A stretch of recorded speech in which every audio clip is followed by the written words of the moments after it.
அருமறை முதல்வனை ஆழிமாயனை கருமுகில் வண்ணனை கமலக் கண்ணனை திருமகள் கேள்வனை தேவதேவனை இருபத முளரிகள் இறைஞ்சி ஏத்துவாம். ஆன்மலாபம். பகவத்கீதையின் ஸ்லோகங்களின் தமிழ் அர்த்தத்தை நாம் சிந்தனை செய்து கொண்டிருக்கின்றோம். 3வது அத்தியாயம். பகவான் தொடர்ந்து பேசுகின்றார். 19வது ஸ்லோகம் மற்றும் 20வது ஸ்லோகம்.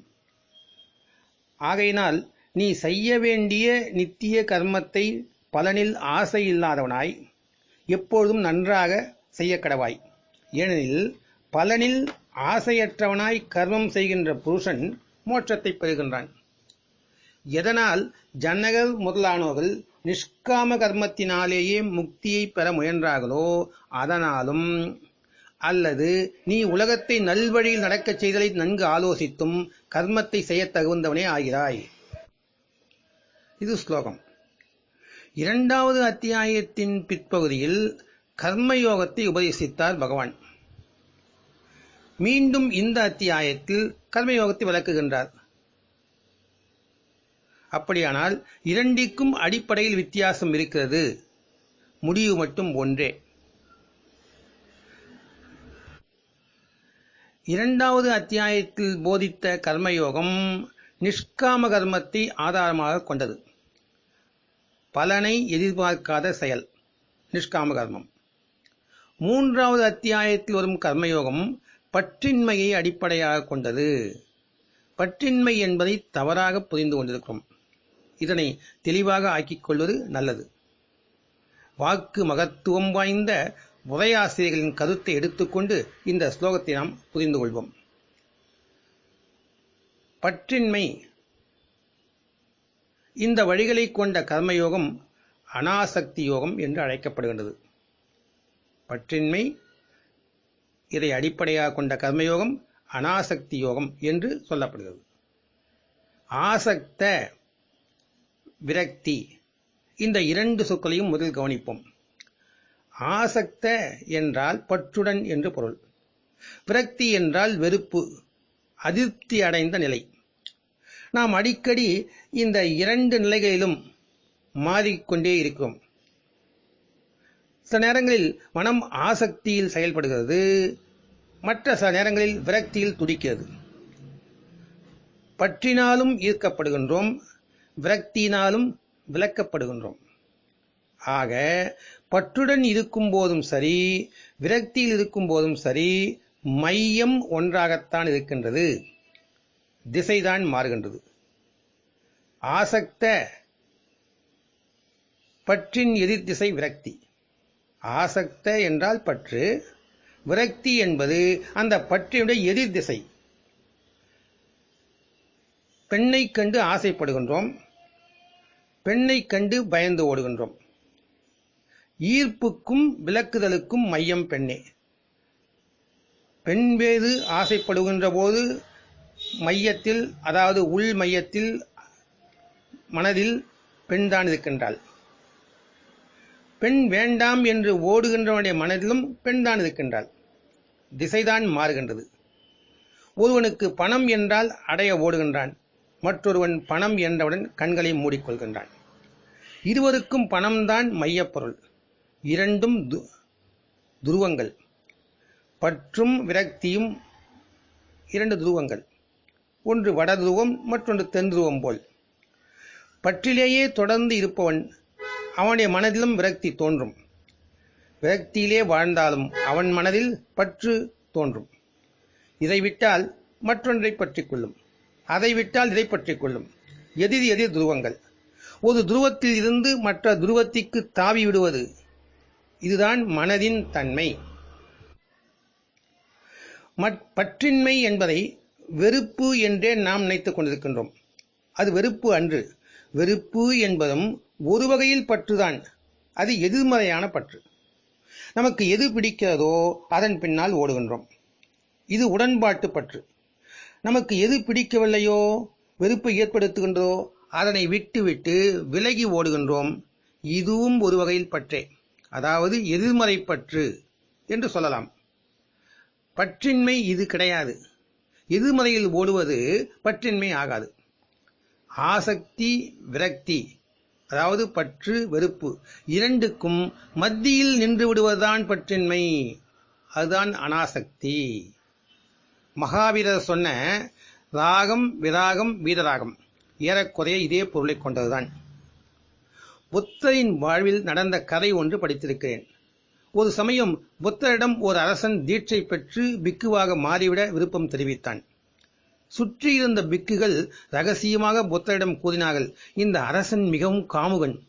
மாடிப்படிகளில் ஏறிச் செல்ல கைப்பிடி வைப்பதற்கு பதிலாக பெண்களை நிறுத்தி அந்த பெண்களுடைய தோல் மேல் கைகளை ஊன்றி ஏறிச் செல்லும் அளவுக்கு உல்லாசத்தை அனுபவிப்பவன். இவனுக்கு தீட்சை அளிப்பது சரியாகாது, போகப்பிரியன், இவன் பிக்குவாக வாழ முடியாது என்று சொன்னார்கள். புத்தர் அவனை பார்த்தார்.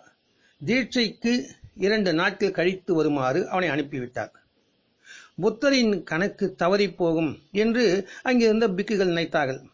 2 நாட்கள் ஓடிற்று. அரசன் வந்தான். புத்தர் தீட்சை அளித்தார்.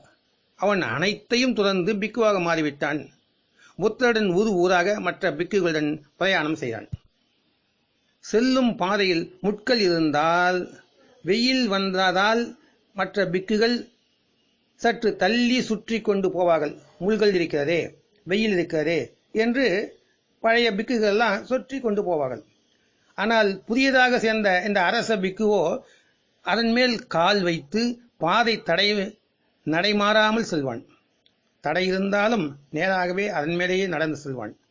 சற்றும் பிக்குவின் நிலையிலிருந்து பிறழவில்லை. மற்றவருக்கு ஒன்றும் விளங்கவில்லை. இவனால் மட்டும் எப்படி இது முடிகின்றது? அரச போகத்தில் வாழ்ந்தவன் இவன்.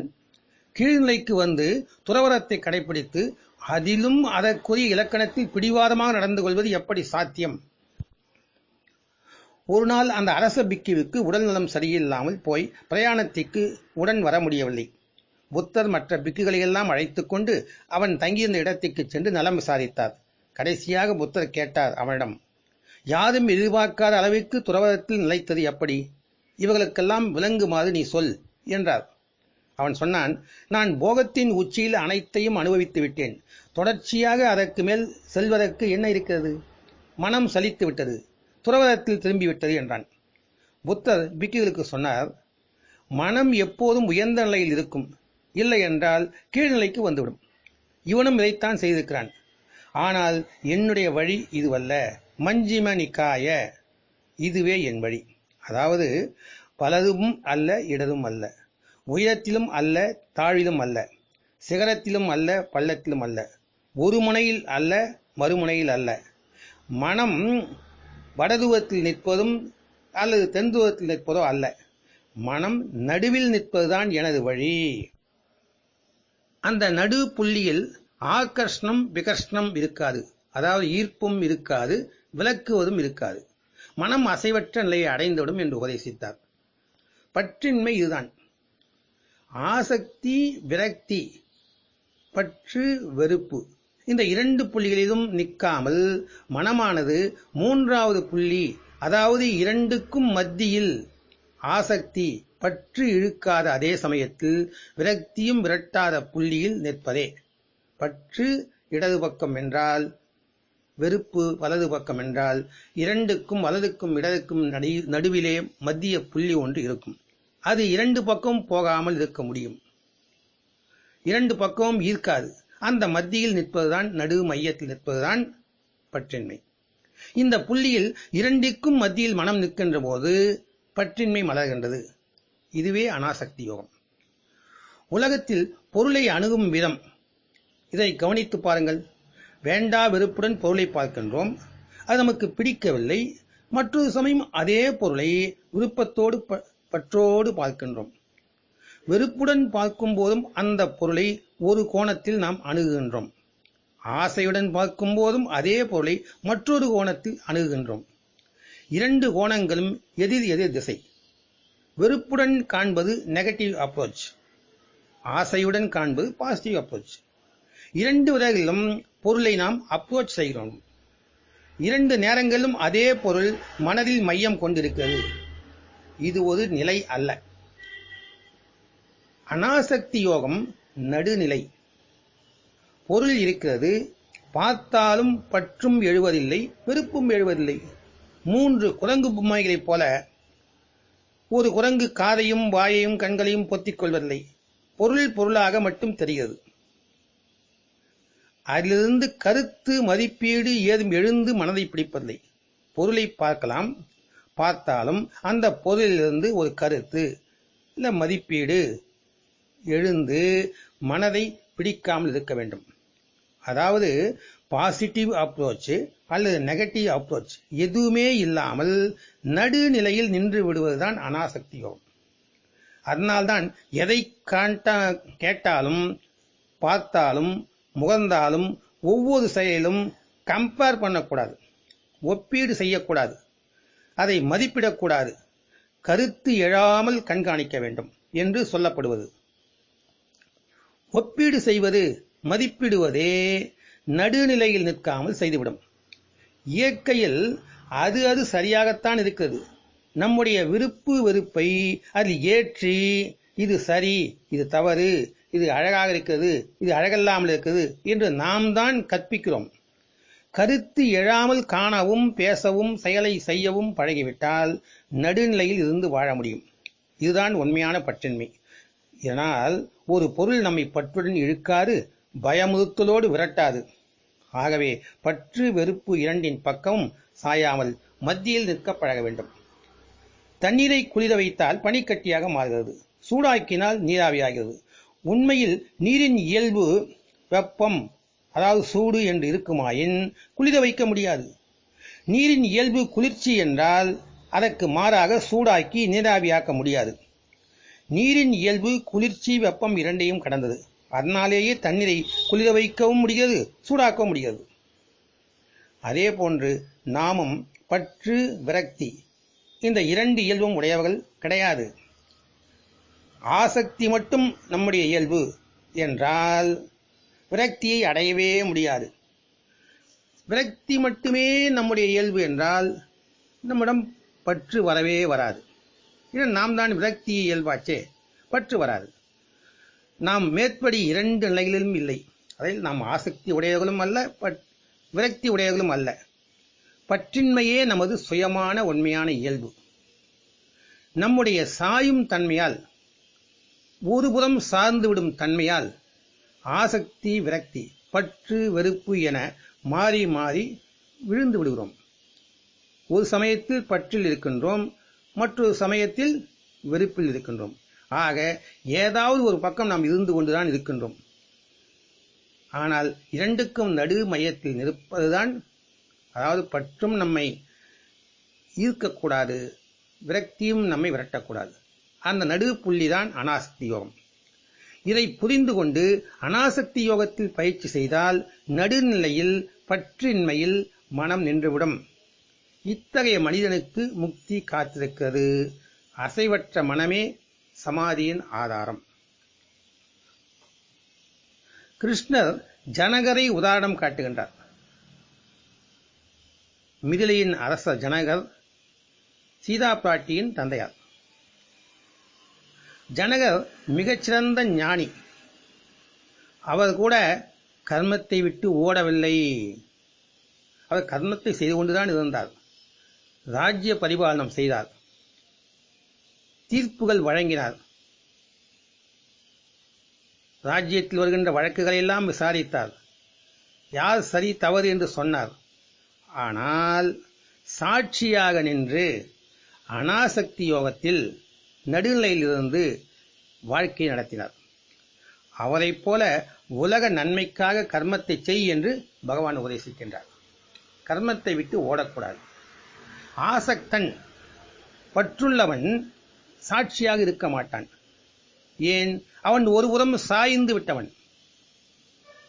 அவன் மனதில் உலக நன்மை பற்றிய விஷயம் எழாது. அதேபோல் விரக்தியில் உள்ளவனும் மற்றொரு புறத்தில் சாய்ந்து விட்டவன். அவனுக்கும் உலக நன்மை தெரியாது. 3வது புள்ளியான மையத்தில், அதாவது பற்றுக்கும் விரக்திக்கும் நடு புள்ளியில் 2 பக்கமும் ஈர்க்கப்படாமல் நிற்பவனே சாட்சியாக காணும் பேறு பெற்றவன். எந்த விஷயத்தையும் பொருளையும் சாட்சியாக பார்ப்பவன். இவன் மனதில்தான் உலக நன்மை எழும். விருப்பு வெறுப்பின்றி வாழ்பவனே பொது காரியங்கள் நல்லது செய்ய முடியும். கர்மத்தையும் பற்றின்றி ஆற்ற இயலும். தொடர்ந்து பார்க்கலாம். ஓம் தத் சத் ஸ்ரீ கிருஷ்ணாய பரபிரம்மணே நமக.